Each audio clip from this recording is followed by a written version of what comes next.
Videos देखने के लिए सब्सक्राइब करें जनसत्ता.com, बेल आइकन दबाकर पाएं लेटेस्ट नोटिफिकेशंस।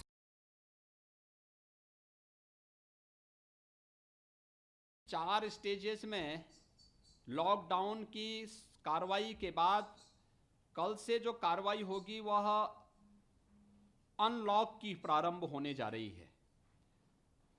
कंटेनमेंट जोन को नियंत्रित करते हुए वहाँ के जो हमारी डोर स्टेप डिलीवरी है, मेडिकल स्क्रीनिंग की है, वहाँ पर जो भी आवश्यक सेवाओं को छोड़ दिया जाए, उन सेवाओं को के अलावा बाकी अन्य चीज़ें वहीं पे प्रतिबंधित रहेंगी। शेष अन्य चीज़ों को, अधिकतम कार्यों को फ्रीडम देने की कार्रवाई होनी जा रही है। कल जो एडवाइजरी भारत सरकार से जारी हुई उसके माध्यम से ये है। हम लोगों की आर्थिक गतिविधियां प्रारंभ हो रही हैं, तेजी के साथ वो आगे बढ़ रही हैं और विगत माह की तुलना में इस माह हमारा रेवेन्यू भी काफ़ी अच्छा सामने आ रहा है।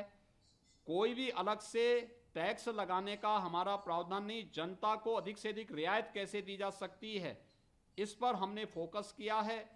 औद्योगिक और व्यापारिक गतिविधियों को सोशल डिस्टेंसिंग का पालन करते हुए, 2 गज दूरी का पालन करते हुए कैसे आगे बढ़ाया जा सकता है, इसको हम लोग इस समय फोकस कर रहे हैं। और इसी के लिए आज 2 बजे के बाद हमारी प्रदेश की गाइडलाइन प्रदेश के अंदर जारी होने जा रही है। टूरिज्म हमारा एक बहुत बड़ा माध्यम है प्रदेश की रोजगार और अर्थव्यवस्था को एक नई ऊंचाइयों तक पहुंचाने के लिए। और आप सब जानते हैं कि प्रयागराज कुंभ के माध्यम से तो हम लोगों ने इसको एक नई ऊंचाइयों तक पहुंचाया था। कोरोना संकट के दौरान इसको थोड़ा इस पे रोक लगी है, लेकिन ये गतिविधियां फिर से धीरे धीरे करके आगे बढ़ेंगी। लेकिन अभी कुछ समय के लिए हमें इस बात के लिए तैयार होना होगा कि मास गैदरिंग को हर हाल में रोकना पड़ेगा। सार्वजनिक स्थलों पर, धर्म स्थलों पर, किसी भी सामाजिक और मांगलिक कार्यक्रमों में या किसी भी प्रकार के उन कार्यक्रमों में अगर ये चीज़ें हम लोग नियंत्रित करके चलते हैं तो मेरा ये मानना है कि कोरोना निश्चित ही यहाँ पर हम लोग कोरोना को परास्त करेंगे। उत्तर प्रदेश अब तक बहुत अच्छी स्थिति में है और मेरा ये मानना है कि जो ट्रेंड अभी तक है, अगर एक बार सभी लोग इसके साथ जुड़ करके जिस रूप में टीम वर्क के रूप में काम कर रहे हैं, आगे भी हम लोग इसको नियंत्रित करने में हमें सफलता प्राप्त होगी।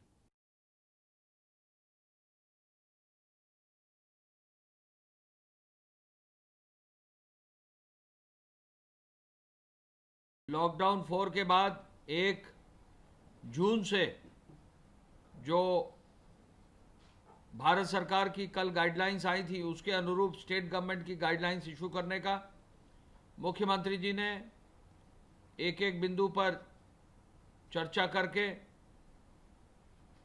जो अनुमति गाइडलाइंस की दी है वो अब जारी कर दी गई हैं।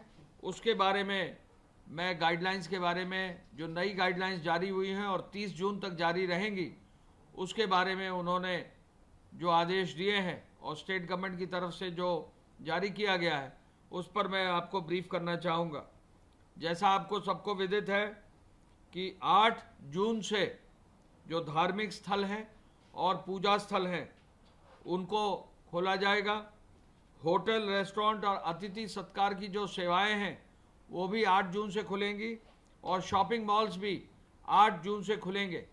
लेकिन इन तीनों व्यवस्था के लिए भारत सरकार की जो हेल्थ विभाग की जो गाइडलाइंस आएंगी और जो प्रदेश सरकार अपनी गाइडलाइंस जारी करेगा उसके अनुरूप जो है ये 8 जून से ये खोलने की व्यवस्था होगी।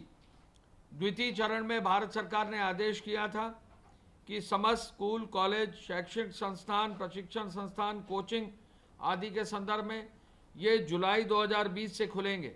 इनके लिए भी भारत सरकार जब दिशा निर्देश जारी करेगी तो प्रदेश सरकार इनको आदेश जारी करेगा जुलाई से। कतिपय गतिविधियों पर अभी स्थगित रहेंगे। अंतर्राष्ट्रीय विमान सेवाएं, मेट्रो सेवाएं स्थगित रहेंगी। कंटेनमेंट जोन में आवश्यक वस्तुओं की व्यवस्था करने की अनुमति होगी। साथ साथ कंटेनमेंट जोन में ही सफाई की व्यवस्था करने की अनुमति होगी। इसके अलावा कोई और गतिविधि या किसी और व्यक्ति को कंटेनमेंट जोन में बाहर आने या जाने की अनुमति नहीं होगी। सुरक्षा व्यवस्था भी वहां दी जाएगी। समस्त कार्यालयों के लिए आदेश अब ये है कि 100% अटेंडेंस होगी, लेकिन जो भी कार्यालय हैं उनमें 3 चरण में जो है कार्यालय खुलेंगे, यानी 3 पालियों में कार्यालय खुलेंगे। पहली पाली जो है वो सुबह 9 से 5 बजे की होगी, दूसरी पारी जो है 10 बजे से 6 बजे की होगी, और तीसरी पारी जो है 11 बजे से शाम 7 बजे की होगी। यानी सोशल डिस्टेंसिंग फॉलो करके, मास्क का इस्तेमाल करके, सैनिटाइजर्स का इस्तेमाल करके, जहां भी आवश्यकता होगी तो वहां थर्मल स्कैनिंग सुनिश्चित करते हुए कार्यालयों को खोला जा सकेगा।